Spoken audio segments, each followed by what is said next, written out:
বাংলাদেশ ক্রিকেটের এক সময় আগ্রাসী ব্যাটসম্যান যিনি একের পর এক পাওয়ার হিটিংয়ে দর্শকদের মাতিয়ে তুলেছিলেন, তিনি আর কেউ নয়, সাব্বির রহমান। অনেকদিন ধরেই জাতীয় দলের বাইরে থাকলেও এবার নতুন করে জ্বলে ওঠার স্বপ্ন দেখছেন তিনি। লক্ষ্য একটাই, 2026 সালে টি-20 বিশ্বকাপ খেলা এবং জাতীয় দলে নিজের জায়গা পাকা করা। সম্প্রতি বিডি ক্রিক টাইমসকে দেওয়া এক সাক্ষাৎকারে নিজের স্বপ্ন ও পরিকল্পনার কথা জানিয়েছেন সাব্বির রহমান। তিনি বলেন, আমার এখনও অনেক কিছু দেওয়ার বাকি আছে।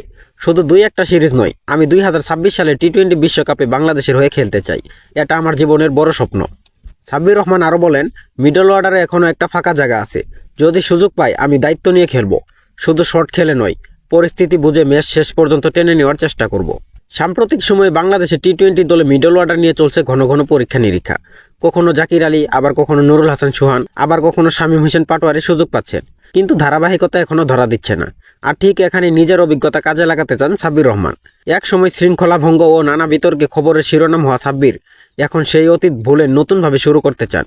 সাব্বির আরও বলেন, আমার কেরিয়ারে উত্থান পতন অনেক ছিল, কিন্তু আমি হাল ছাড়িনি। এখন প্রতিদিন নিজের ফিটনেস ও ব্যাটিং নিয়ে কাজ করছি। আমি চাই আবারও জাতীয় দলে ফিরে সবাইকে আমার সামর্থ্য দেখাতে। তার লক্ষ্য শুধু বিশ্বকাপ খেলা নয়, বরং আগামী 5 বছর বাংলাদেশের জার্সি গায়ে খেলে যাওয়া। দর্শকরা আমাকে যেমনভাবে ভালোবেসেছে, আমিও চাই আবার সেই বিশ্বাস ফিরিয়ে দিতে।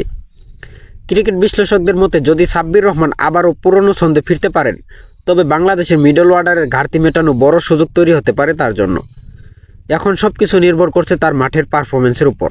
2026 সালের বিশ্বকাপের স্বপ্ন নিয়ে এখন কঠোর পরিশ্রম ও অনুশীলনে ব্যস্ত সাব্বির রহমান।